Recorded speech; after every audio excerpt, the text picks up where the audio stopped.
Ons het nou gepraat oor wedergeboorte. Kom ons praat oor geloofsekerheid.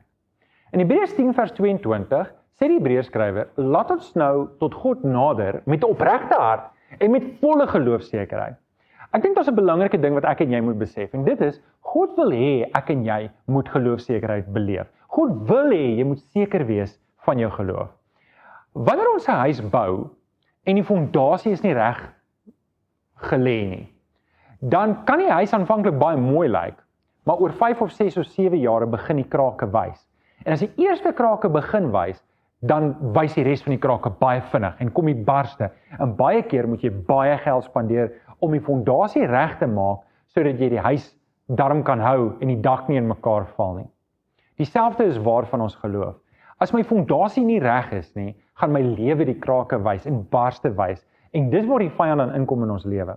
Nou ek wil 'n bietjie met jou gesels oor geloofsekerheid. Gelukkig, waar dit duur is om 'n huis reg te stel, kan 'n mens makliker jou geestelike lewe regstel, deur om daardie goed wat skeef is, voor die Here uit te sorteer, en by hom te gaan sit, en saam met die gemeente dit uit te sorteer. So, en ek wil vir jou stap vir stap lei, en vir jou wys, wat jou in 'n posisie kan sit, waar jy moontlik geloofsonsekerheid kan beleef. So, wat is geloofsekerheid? Geloofsekerheid is om seker te wees van wie die Here is, en wat hy in jou lewe kom doen het, en waar jy op pad is. Maar, hoekom twyfel mense dan? Waarom twyfel mense? Ek wil jou 5 redes gee, waarom mense twyfel, en dan gaan ek vir jou 6 pilare gee, waarop jy jou geloofsekerheid moet bou. Kom ons kyk eers vir 5 redes waarom mense twyfel, en waarom mense geloofsonsekerheid beleef, en waarom jy dalk geloofsonsekerheid kan beleef, soos jy nou hier sit en kyk. Die eerste groot rede hoekom mense geloofsonsekerheid beleef, is bloot net omdat hulle nog nie Jesus aangeneem het nie. Hulle is nie kinders van die Here nie, hulle het nie wedergeboorte beleef nie, hulle dalk die naam dat hulle Christen is, hulle gaan kerk toe, hulle doen al die regte goed, maar eintlik is dit 'n tradisie, dis net 'n gewoonte, hulle het nie 'n verhouding met die Here nie. So, dis die eerste groot rede. As dit 'n rede is in jou lewe, dan is dit belangrik om die 5 stappe te neem en die Here te vra, dat hy wedergeboorte vir jou skenk. Rede nommer 2 is verkeerde inligting. Baie kere is mense net verkeerd geleer. Hulle glo die verkeerde goed, hulle het valse lering, wat hulle in hulle lewe aanhang, en dalk nie wat hulle verlore maak nie, maar genoeg dat dit hulle geloof laat skade ly en dat hulle onsekerheid beleef. Rede nommer 3 is, hulle bedroef die Heilige Gees. Die Heilige Gees lei hulle op 'n pad en hulle skop teen die prikkels, soos Paulus. Hulle staan vas teen die Here en sê, Here, ek wil nie, ek wil my lewe leef op my manier, en dit gee vir hulle onsekerheid. Die 4de rede is 'n groot rede, en dis mense wat volhard in sonde. Wanneer ek volhard in sonde, dan gaan ek twyfel in my geloof. Ek gaan twyfel in die Here. Ek gaan twyfel in myself. Ek gaan met twyfel lewe, en ek gaan onsekerheid beleef in my lewe. En dis 'n groot ding wat ek moet uitklaar voor die Here. Daar kan nie sonde in my lewe wees waarin ek volhard nie. En die 5de rede, wat ook 'n groot is gebrekkige toewyding.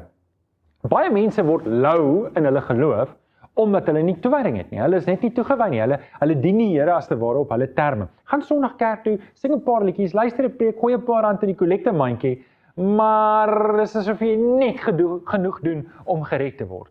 En die Here, in ons gemeente sê ons dit gereeld, die Here vra nie baie nie, hy vra alles. En dit moet ek en jy weet. So, kom ek gee vir die 6 pilare waarop jy jou geloofsekerheid moet bou. Nommer 1 is ware bekering. Ware bekering, en ek weet baie mense kom oor tyd tot bekering. En dit is baie keer problematies. Baie keer het mense oor tyd nader in die Here gegroei, en hulle is werklik gered. Hulle is werklik gered. En hulle het nie regtig 'n dag en datum nie. Maar ek wil jou uitdaag. Hoekom nie daai dag en datum vasmaak nie? Om vir die Here te gaan sit en te sê, Here, ek weet, ek het nie 'n verhouding, maar ek wil hierdie ding vasmaak met U. Ek wil as te ware soos Abraham, wil ek 'n altaar bou, en ek wil sê, Here, op hierdie dag het ek 'n verbond met U gesluit. Ek gaan die res van my lewe vir U dien. En dan skryf jy daai datum neer. En dit gaan nie daaroor om 'n dag en 'n datum te hê, net ter wille van om 'n dag en 'n datum te hê nie. Dit gaan daaroor dat jy weet, jy het 'n ontmoeting met die Vader gehad, en jy weet waarheen jy op pad is. Die tweede pilaar is 'n onwrikbare geloof. Doen wat dit vat om te belê in 'n onwrikbare geloof. Dit behels om nee te sê vir sonde, nee te sê vir die verslapping van toewyding, en jouself te fokus op die Here Jesus, op die kruis van Jesus, en te belê in jou geloof. Natuurlik saam met dit is pilaar nommer 3, en dit is om om 'n werklike soeke na God te hê, om die Here te soek in jou lewe, in jou stilte tyd en alles wat daarmee saamgaan, om 'n werklike diepe soeke te hê. Pilaar nommer 4 is om 'n begeerte te hê om geestelik te groei en om te belê om geestelik te groei, om te sê, die Bybel sê in Romeine 8, ek moet gelykvormig word aan Jesus en ek gaan alles in my lewe instel om meer en meer te word soos die Here Jesus. En dan natuurlik saam met dit is pilaar nommer 5, is om vrug te dra. Galasiërs 5 sê dit, hier is die vrug van die Gees, dit is liefde. En dan gee hy 8 elemente daar, wat in my lewe moet aanwesig wees. En saam met dit is om te getuig. Soos ek aangaan om te getuig. Luister, ek is nie wie ek is as gevolg van my eie te doen nie, ek is wie ek is as gevolg van Jesus Christus se kruisdood. En dis hoekom ek kan wees wie ek is vandag.